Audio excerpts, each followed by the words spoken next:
Assalamualaikum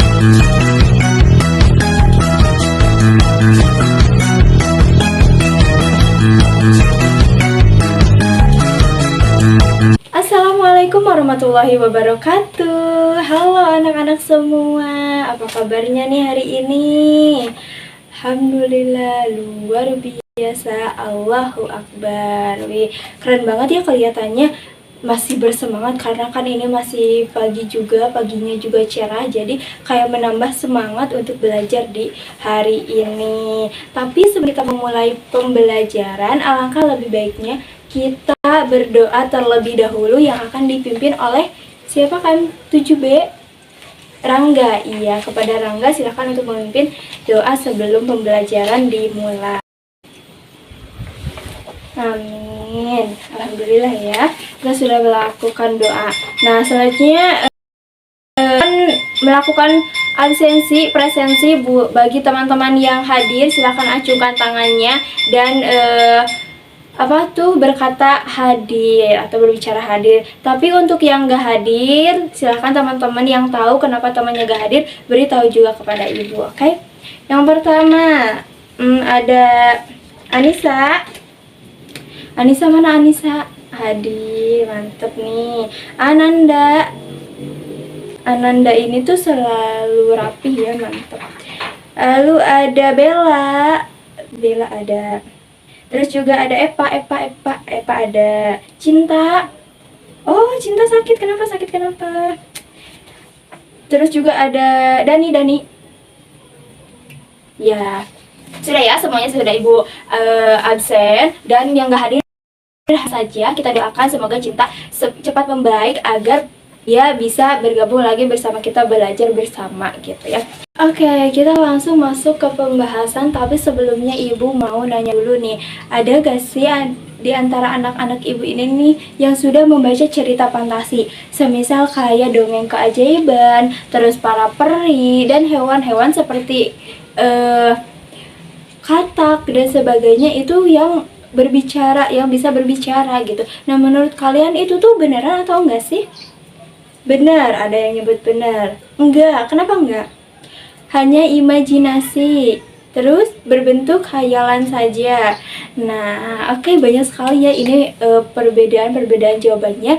Di pembelajaran kali ini kita akan membahas dan kita akan menjawab pertanyaan yang sudah tadi ibu sampaikan. Oke, kita langsung aja masuk ke pembahasannya. Jadi diharapkan nanti anak-anak ibu ini nih bisa memahami cerita fantasi itu gitu ya.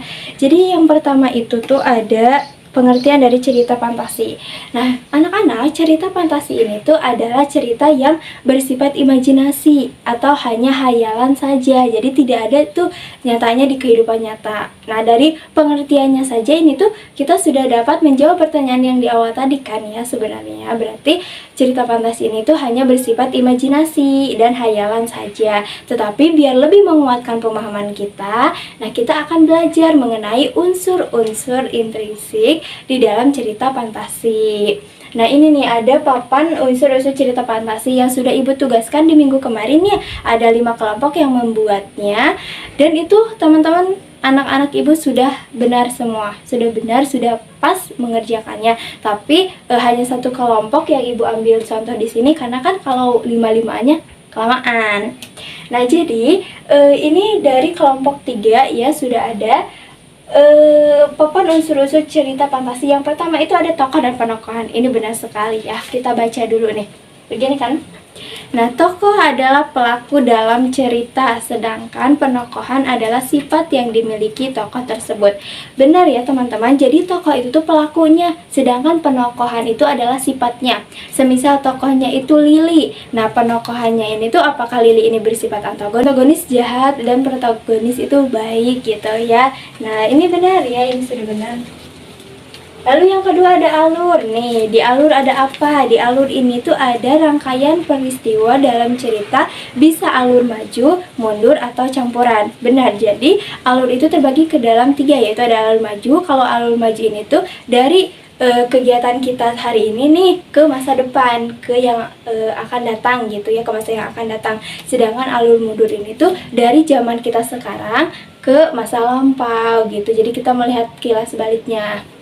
Lalu ada alur campuran. Nah, kalau alur campuran ini tuh menyatukan antara alur maju dan juga alur mundur. Seperti itu. Ih, keren banget nih, kreatif ya. Lalu ada amanat. Amanat adalah pesan moral yang ingin disampaikan pengarang kepada pembaca. Betul sekali. Jadi anak-anak, setiap cerita harus ada pesan moralnya yang ingin disampaikan kepada si pembaca gitu ya. Lalu yang selanjutnya ada latar nih. Kalau latar ini tuh membahas mengenai latar tempat, waktu, dan suasana terjadinya peristiwa. Jadi di dalam latar ini tuh tidak hanya tempat saja, tetapi di mana waktunya dan juga bagaimana suasananya itu juga termasuk ke dalam latar. Nah, selanjutnya nih yang terakhir ada sudut pandang. Kalau sudut pandang ini tuh adalah cara atau posisi pengarang dalam menyampaikan cerita kepada pembaca. Nah, jadi sudut pandang ini tuh ada sudut pandang orang pertama. Kalau sudut pandang orang pertama ini nih anak-anak ya, itu tuh biasanya menggunakan kata aku. Jadi, semisal ibu nih yang menjadi sudut pandang orang pertama ya. Jadi aku adalah Lili. Nah, berarti cerita itu menggunakan sudut pandang orang pertama. Kalau menggunakan sudut pandang orang ketiga, yaitu kita sebagai penulis ini menjadi naratornya tokoh yang ada di dalam cerita tersebut gitu. Jadi ini tuh papan unsur-unsur cerita fantasinya sudah tepat sekali ya, dan cara merakitnya juga sangat-sangat unik tuh. Jadi sebelum kita tahu ini disimpan di sini, tapi ketika kita sudah tahu, kita tinggal pindahkan ke seperti ini. Ini keren banget ya untuk kelompok 3, tapi untuk kelompok-kelompok yang lainnya juga itu udah keren-keren banget gitu. Nah, kenapa ibu memilih menggunakan papan cerita fantasi seperti ini atau semisal media pembelajaran seperti ini? Karena biar pembelajaran kita itu menjadi menyenangkan. Nah, jadi tidak selalu berfokus kepada papan tulis. Nah, kalau misalkan ibu cerita fantasi gini kan itu sepertinya akan membuat anak-anak juga bosan gitu ya. Tapi kalau dengan menggunakan ini dan yang merakitnya juga teman-teman semua, anak-anak semua, itu sudah menjadi kegiatan yang cukup menyenangkan gitu. Anak-anak, selanjutnya ibu mau memberikan tugas ya kepada kalian. Nanti kalian menonton video animasi tentang cerita fantasi. Lalu kalian tentukan nih mana yang termasuk tokoh dan penokohannya, alur, dan juga sebagainya. Tetapi kan kita ini tuh dibagi 5 kelompok ya, seperti yang sudah membuat papan unsur cerita fantasi minggu kemarin. Jadi 5 kelompok ini tuh satu unsur. Jadi satu kelompok, satu unsur. Semisal kelompok 1 ini tuh tentang tokoh dan penokohan, sudah itu saja. Lalu yang kelompok kedua itu adalah tentang alur. Satu unsur itu satu kelompok. Oke, ibu akan tayangkan videonya. Jadi ibu harapkan anak-anak semuanya mendengarkan ya, dan menyimak dengan seksama, lalu diskusikan dengan teman kelompoknya. Oke, semuanya sudah terlihat ya? Sudah? Yang di belakang sudah terlihat? Sudah. Oke, kita mulai. Gadis berjubah merah. Alkisah, hiduplah seorang gadis kecil yang selalu memakai jubah merah saat keluar rumah. Dia tinggal bersama ibunya di sebuah desa dekat hutan. Suatu hari, ibu meminta si gadis berjubah merah untuk mengunjungi neneknya yang sedang sakit. Dia pun segera pergi untuk menemui sang nenek yang tinggal di tengah hutan dengan membawa kue buatan ibu. Jalanannya menyusuri hutan sambil bernyanyi dengan riang. Di tengah hutan, si gadis berjubah merah lupa akan pesan ibunya untuk tidak berbicara kepada orang asing. Gadis berjubah merah pun mengatakan bahwa dia akan mengunjungi neneknya. Berjubah merah kembali masuk ke rumah neneknya. Dia mencari keberadaan neneknya. Teman-teman udah semuanya ya, sudah menyimak, sudah membuat kesimpulan diskusinya sudah disesuaikan dengan papan unsur-unsur isi yang teman-teman buat. Sudah ya, ini juga digunakan oleh kalian ya. Jadi yang pertama, kelompok pertama itu tentang tokoh dan penokohan. Siapa? Oke, kelompok satu. Kelompok satu. Ibu mau perwakilan menyebutkan siapa saja tokoh yang ada di cerita tersebut. Ya, dan penokohannya seperti apa. Yang pertama ada gadis berjubah merah. Betul. Baik. Terus apa lagi? Polos. Iya, benar. Lalu ada siapa lagi tokohnya? Serigala. Kalau serigala itu gimana sifatnya? Penokohannya? Penokohannya licik ya. Dia tuh licik. Terus juga bagus sekali untuk kelompok satu. Kelompok dua tentang alur. Nah, alurnya seperti apa? Alur ceritanya maju, benar sekali. Kenapa maju? Karena jadi si perempuan berjubah merah ini tuh emang akan melakukan kegiatan menengok neneknya yang ada di hutan gitu. Itu tuh memang alur maju. Lalu selanjutnya itu ada apa lagi? Latarnya dulu deh sebelum amanat ke latar. Latarnya, tempatnya sudah pasti itu di sebuah hutan. Betul.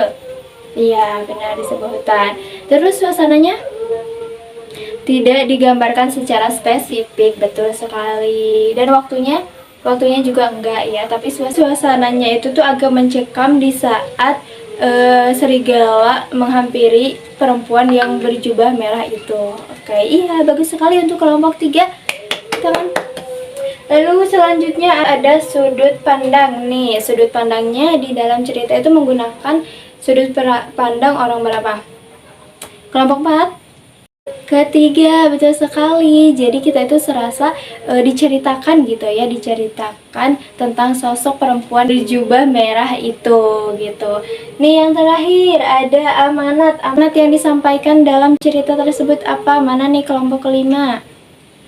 Ya, jadi amanat di dalam cerita tersebut itu tuh bahwa kita jangan langsung percaya kepada orang lain atau kepada orang asing yang belum kita kenal. Keren banget, mantap semuanya. Oke, sepertinya semuanya sudah paham ya. Terima kasih untuk pembelajaran hari ini. Gimana kesannya? Seru. Terus apa lagi? Menyenangkan. Ih, ibu jadi terharu nih. Semoga di minggu depan kita dapat berjumpa kembali gitu.